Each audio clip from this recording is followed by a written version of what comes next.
इत्तेफाक वांगुरु सिंधी अदबी संगत गुलशन हदीस काफ़ी अरसे खां सोचियो त हिते बहस मुबाहिस जा प्रोग्राम बि थिया आहिनि ऐं ॿियनि मुख़्तलिफ़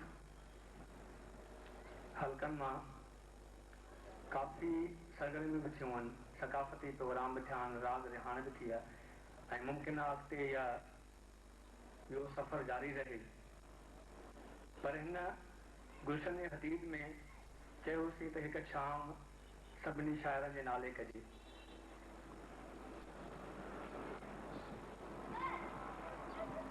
असां सभिनी महिमाननि जी हिकु भेरो वरी आजा कयूं था। मां जो चाहियां थो तंहिं बाबति तुंहिंजी चवणी चिटी न आहे।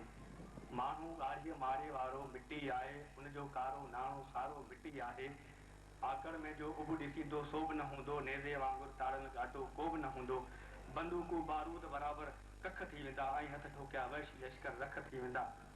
हुस्न बि हिकिड़े ॾींहुं समूरो छणिजी वेंदो, पंहिंजे कबर मथां हिकु कतबो बणिजी वेंदो। हाउ हमेशह को बि प्रेम में जीअणो न आहे, पर ही प्यास नास कॾहिं बि थियणो न आहे। जेका दुनिया मां पियो जोड़ियां साका बेली फिटी न आहे। आउं बराबरि मिटी आहियां पर मुंहिंजो मक़सदु मिटी न आहे। असां पंहिंजे सिंध जे नाम्यारे ऐं पंहिंजे उस्ताद मोहसिन ऐं सखी शाइर आसिम नासिन शाही खे गुज़ारिश कंदासीं त उहे अॼोके सावण रुत सुगंध मुशाइरे जी खदारत करण लाइ अचनि। आसिम नासिन शाही असांजे भरपूर अमर पीरज़ादो गुलशन हदीस जो ख़ूबसूरत शाइर, पंहिंजी नंढी उमिरि में पंहिंजे उमिरि खां वॾी शाइरी करण वारो, तव्हां सभिनी जे लाइ साम्हूं ईंदो अमर पीरज़ादो।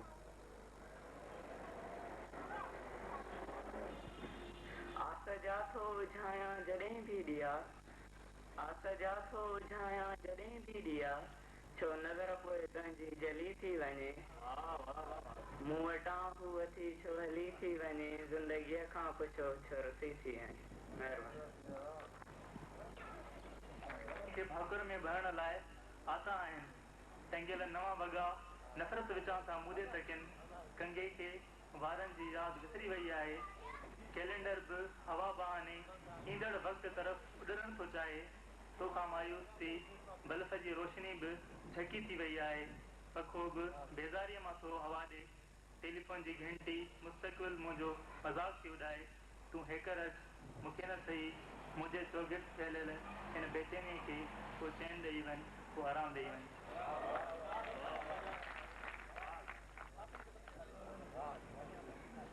जेकॾहिं कंहिंखे बेचैनी हुजे दादी मां वापसि थी वञिणो आहे, जेका हिन समाज जी तलख़ हालतुनि में पैदा थियल ऐं ख़ासि करे हिमाली वारी तहरीक जो जेको अज़ाब, जेका करब तव्हां ज़ेद जे पीरज़ादे जे अखरनि में महसूसु कई, उहा त हक़ीक़त ते महसूसु कई वई हुई। मुजीब मेमन शाहन पीरज़ादे मुंहिंजो ख़ूबसूरत शाइर, पीरज़ादनि जे फैमिली जो हिकु नुमाइंदा शाइर शाहन पीरज़ादे।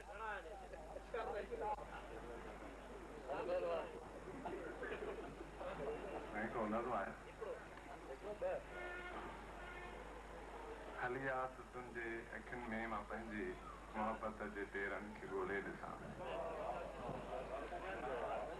हली आ त तुंहिंजे अखियुनि में मां पंहिंजी मोहबत जे पेरनि खे ॻोल्हे ॾिसां। हली आ त तुंहिंजे बदन जे सहारे मां पंहिंजे अंदर जी उदासीअ जी सरहद खे पाए सघां। हली आ त तुंहिंजे बदन जे सहारे मां पंहिंजे अंदर जी उदासीअ जी सरहद खे पाए सघां।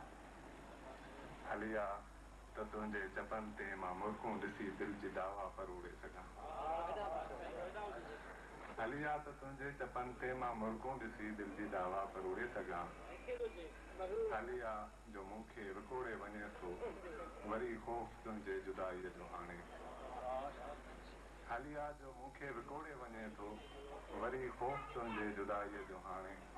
जुदाई जा सुकरात जे ज़हर वांगुरु असां ॼाणी वाणी पियूं रोज़ था पिया। जुदाई जा सुकरात जे ज़हर वांगुरु असां ॼाणी वाणी पियूं रोज़ था पिया। असांजे हिसे में जो इश्क़ आहे उन्हीअ जी तक़ाज़ा इहा ई त आहे। इहा ई त आहे उहा आग जे जेका असांखे उजारे उजारे छॾे थी। इहा ई त आहे उहा आग जेका असांखे उजारे उजारे छॾे थी। ऐं आग उन में केॾो ख़ुशीअ सां असां ख़्वाहिशुनि जो ॿारणु ॾियूं था। ऐं आग उन में केॾो ख़ुशीअ सां असां ख़्वाहिशुनि जो ॿारणु ॾियूं था। न तुंहिंजे अदाम सां भरपूर जवानीअ जे हीरनि जवाहरनि संदी खाण खुटंदी। न मां ख़्वाहिशुनि जूं इहे सुकल काठियूं इन्हीअ आग में ई विझंदे को थकबुसि। न तुंहिंजे अदाम सां भरपूर जवानीअ जे हीरनि जवाहरनि संदी खाण खुटंदी। न मां ख़्वाहिशुनि जूं इहे सुकल काठियूं इन्हीअ आग में ई विझंदे को थकबुसि। मां पंहिंजे हयातीअ जो पल पल बहाणे पल पल बहाणे पन पन करे ई साड़े सघां थो।